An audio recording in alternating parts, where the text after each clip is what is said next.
po is #1 now.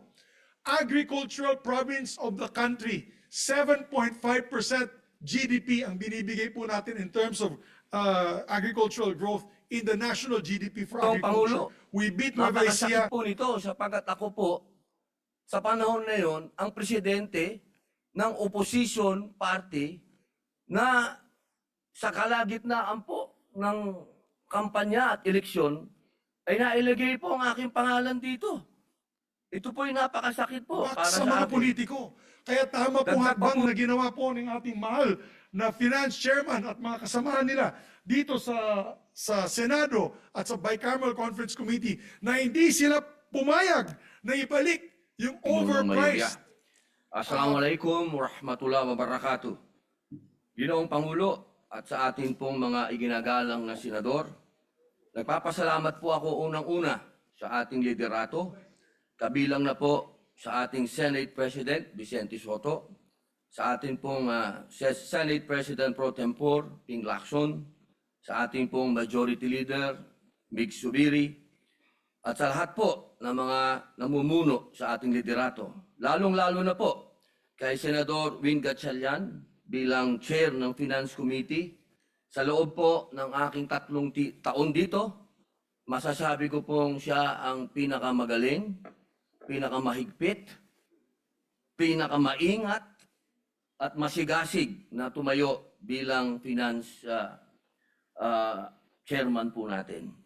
At ako po ay nagpapasalamat sa liderato sa pagsusulong ng mga inisyatiba para sa mas malinaw at transparent na proseso ng budget ngayong taon. Taus-puso rin po ako nagpapasalamat na naipasa ang aking mga isinulong na karagdagang pondo sa NCIP, NCMF at Supreme Court para sa pagtatatag ng mga karagdagang Sharia courts na malinaw na nagpapakita ng malasakit ng Kongreso sa mga sektor na ito ng lipunan. Gayunpaman, malinaw naman po na ako po ay nasa minorya.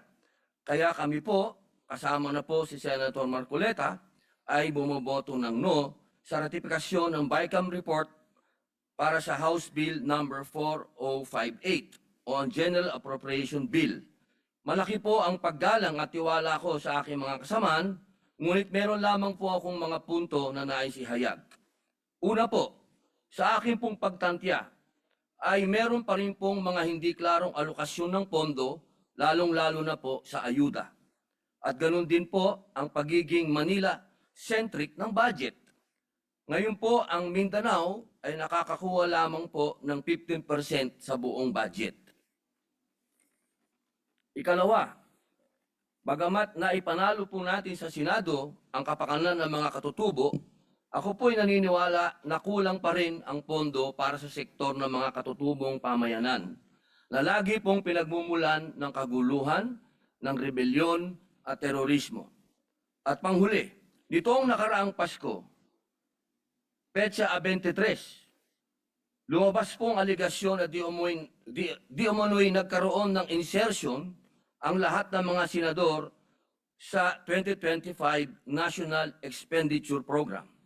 Ang isyong ito ay naging sentro ng malawakang talakayan at nagdulot ng kawalan ng tiwala ng publiko. Dapat po nating linawin na alinsunod sa ating konstitusyon, ang proseso ng budget ay nagsisimula sa executive. Ang paghahanda ng budget o ang National Expenditure Program, na kilala rin bilang President's Budget, ay kapangyarihan ng Pangulo na ipinagkaloob ng saligang batas. Ang tungkulin at kapangyarihan ng Kongreso na binubuo ng Kamara at Senado sa paggawa ng batas para sa budget ay nagsisimula lamang matapos isubmit ng Pangulo o ng Executive ang NEP sa Kongreso, kasunod ng kanyang State of the Nation Address. Malinaw po na pagdating sa NEP, wala po dapat pangingialam ang legislation, sapagkat ito ay pawang kapangyarihan ng sangay ng Executive. Hindi ko po lubos maunawaan kung paano pong naisama ang aking pangalan sa listahan ng mga di umano'y nagkaroon ng insertion sa pondo ng DPWH sa ilalim ng 2025 NEP o tinatawag ngayong Cabral's List. Ginoong Pangulo, napakasakit po nito sapagkat ako po, sa panahon na yon, ang presidente ng opposition party na sa kalagitnaan po ng kampanya at eleksyon, ay nailagay po ang aking pangalan dito. Ito po'y napakasakit po para sa akin. Dagdag pa po rito, nariyan pa po ang agam-agam na maaaring muling maiuwi sa kategory ng for later release ang malaking bahagi ng budget. Partikular na ang amyendang ating ihain sa bulwagang ito. Halimbawa po, sa ilalim po ng 2025 General Appropriations Act, nagkaroon po ako ng iba't ibang amyenda para sana sa mga proyektong makatutulong sa mga tao at lahat po yun ay nag-umpisa na magmula pa po noong 2023. Sana po, ay hindi na po ito ma-FLR, pero ang balita po, yun daw pong mga hinog, kami po yun, yung oposisyon, yung mga hinog, ay mga ma-FLR ulit. Kung ganito lang din po ang mangyayari, hindi ba't parang nasasayang lang ang paghihirap at pagsisikap natin sa deliberasyon? Ang FLR ay bahagi ng proseso, pero nagresulta ito ng pagkaantala sa agarang benepisyo para sa mga nangangailangan nating kababayan, lalong-lalo na po yung nag-umpisa ng mga proyekto. Ang deliberasyon at pag-aproba ng pambansang budget ay isang malaking responsibilidad ng legislation na hindi dapat pinababayaan. Huwag sana nating hayaan na ang reputasyon ng Senado at ng buong institusyon ng Kongreso ay masira dahil sa pagkakaroon ng mga aligasyon at kontrobersya. Kung ang mga ito ay hindi tutugunan at itatama, mababaliwala ang maraming buwan, mahabang araw at gabi na ipinuyat at ginugol ni Senator Win Gatchalian upang busisiin ang budget ng bawat ahensya ng gobyerno. Nais ko din pong kunin ang pagkakataon na ito upang ipahayag ang aking mungkahi para sa 2027 budget upang maiwasan ang anumang iskandalo. Una, marahil ay napapanahon na upang makonsidera ang pag-amyenda ng ating saligang batas. Naway maisang-alang-alang ng ating kasama, Senador Kiko Pangilinan bilang tagapangulo ng Committee on Constitutional Amendments and Revision of Codes, ang pag-update sa mga probisyon ng konstitusyon, lalo na po patungkol sa kapangyarihan ng legislation sa pag-amyenda ng budget. Baka maaring pag-aralan kung nararapat nating alisin ang kapangyarihan ng legislatura na mag-amyenda ng budget dahil nakita nating madali itong maabuso ng mga gahamang nasa pwesto o di kaya'y patibayin ang mga limitasyon sa kapangyarihan ito. Pangalawa, batid ko pong matagal na proseso ang pag-amyenda ng saligang batas dahil sa usapin ng voting jointly at voting separately. Kaya muli, isinusulong ko ang aking panukalang batas, ang Senate Bill 1299 o Mahiya Naman Kayo Act na naglalayong ganap ng alisin sa ekwasyon ang panghihimasok ng mga mambabatas sa pagtukoy, pagpopondo at pagpapatupad ng mga proyekto. Dahil po sa mga nabanggit na kadahilanan, ako po ay bumoto ng no sa House Bill number 4058. Hindi po ibig sabihin na baliwala lahat ang hirap ni Senator Gatchalian. Ako po'y saludo sa kanya. Ngunit, kailangan pong ibigay ko ang boto na ito para sa taong bayan. Maraming salamat po. Opo, oo, dito sa ating panukala na national budget, dahil ako'y naniniwala sa ginawang mga tamang hakbang ng ating chairperson ng Committee on Finance. Hindi naman siguro, Mr. President, masabi natin na mali mag-intervene ang isang legislator para sa kanyang bayan o para sa kanyang probinsya kung tama naman po ang advokasya at tamang paraan ang paggastos at walang kickback, Mr. President. Gagamitin ko pong halimbawa ang Bukidnon. Alam po ni Senator Gatchalian ito at mga kasamahan ko dito. Noong ako'y po'y nahalal noong 2016, yung Bukidnon was in the top 10 in terms of poverty incidences in the country. Top 10. Hiyang-hiya po ako bilang isang senador. So ano pong ginawa ko po?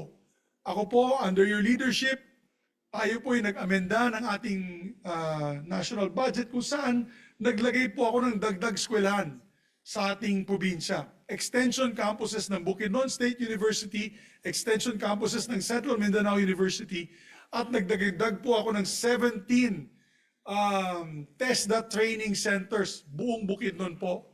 Because of that intervention including the needs of the farmers. Ang ginawa po namin, halos lahat ng farm to barangay roads ay sinementohan na po namin na dati sa isang barangay, Barangay Kisawa, Kibawe, Bukidnon, it used to take me a day and a half to get there. Ibig sabihin, pag lakad po namin galing sa poblasyon, walang kalsada po, akit po kami ng malapit sa Mount Kalutungan Range, dun sa amin sa Bukidnon. Dadaanan pa namin yung Pulangi River, Mr. President. Alam niyo po, pagdating ng gabi, tigil na po kami, Mr. President, sa isang purok dahil hindi pa kami makakaabot sa barangay. Ganong kalayo. Ngayon po, nalagyan po namin yan ng tulay, may kalsada, at ngayon po, 20 minutes na lang, 20 minuto ang biyahe galing sa poblasyon, Kibawe, papunta ng Kisawa, which is boundary of North Cotabato, Mr. President. Because of that, the farmers are happy. Masaya po yung mga magsasaka.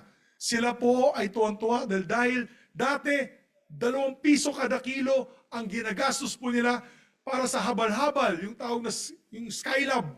Yan yung motorsiklo po na may patungan na kanilang sako-sako mais. Ngayon po, 20 centavos na po per kilo dahil truck na po ang pumapasok sa kanila. And it is verified by no other than the chairman himself. There is a COA report from Bukidnon that the farmers, 96% of the farmers are extremely happy dahil tumas nga income nila, dahil bumaba po ang cost of delivery ng kanilang mga produkto from the town to the market centers.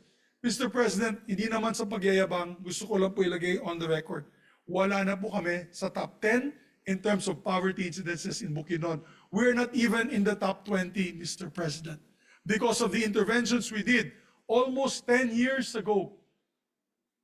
So ang ibig po natin, at yung Bukidnon po is number 1 now. Agricultural province of the country, 7.5% GDP ang binibigay po natin in terms of agricultural growth in the national GDP for agriculture. We beat Nueva Ecija. Nueva Ecija is only 5.5%. So Bukidnon po, we produce pineapples, bananas, sugarcane, palm oil, corn, the second largest producer of corn, the second largest producer of cassava, number 1 producer of pineapples, second largest producer of sugar. Ang punto ko po, Mr. President, palagi po kami nag-usap ng aking silingan, aking kapitbahay dito sa plenaryo, si Senator Ping Lacson. I always say, basta tama po ang paggawa ng project at tama din po ang pag-amend sa batas. Ibig sabihin, ang amendment sa ating national budget, hindi po ghost, hindi po peke, hindi po walang dokumento. Kaya po ako'y sumasaludo sa kay Senator Sherwin Gatchalian. Dahil na yun po, bago natin magawa itong amendment na ito, kailangan may barangay resolution, may municipal resolution, at pag malaking halaga, Mr. President, meron pang RDC, Regional Development Council Resolution, at yung ating tinatawag na agency request. So napakahigpit po na yan, Mr. President. And then to make sure na walang kickback, so tinanggal na natin yung notion na may ghost project. Kasi ito po na yan ay talagang recorded na at hinihingi ng mga bayan na ito mga proyekto ito. Pangalawa, Mr. President, pinababa nila ang cost of production nito mga kalsadang ito. In other words, yung costing. Kasi dyan po pumapasok yung kickback, ino-overprice ng mga contractor para maibigay po kickback sa mga politiko. Kaya tama pong hakbang na ginawa po ng ating mahal na finance chairman at mga kasamahan nila dito sa Senado at sa Bicameral Conference Committee na hindi sila pumayag na ibalik yung overpriced pricing nito mga projects na ito. Dahil po dyan, matitigil po ang pagbigay ng kickback. Ginawa po yan ni Secretary Singson. Kaya ako'y believe kay Secretary Singson. He did it once. What he did was, off the top, tinanggal niya 10%, Mr. President, of all the budget items. Dahil dyan, nagsabi na mismo ang mga contractor na pag nagbigay pa kami ng kickback, wala nang project na may tatayo. Nahihiya pa sila noon, Mr. President. Kaya yan yung tama na ginawa nating hakbang.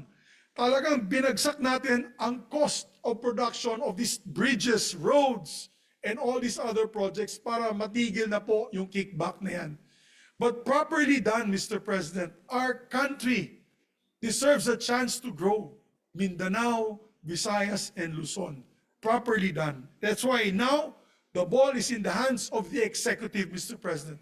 To all the secretaries where the funding is going to, resist the demands of the politicians, resist the demands of the legislators to fix the bidding process. Dapat yan, maging transparent na yung bidding process para pagka ganun, Mr. President, talagang mahihirapan na ang corrupt sa ating bansa, Mr. President. So the ball now is with the executive. And I hope that these new measures that we have put in place in the budget process will be carried over in the next Congress, Mr. President. We have 2 years to go in the 20th Congress. I'm hoping, and I know while we are still there, the good Senate President, myself, the Senate President Pro Tem, the leadership of the Senate, we will make sure that this will be the new norm for the 20th Congress. Sana po pagdating sa 21st, 22nd, and 23rd Congresses, ganito pa rin ka-transparent ang gagawin nila, Mr. President. This should be the new normal for the budget process. So, mabuhay po, Mr. President.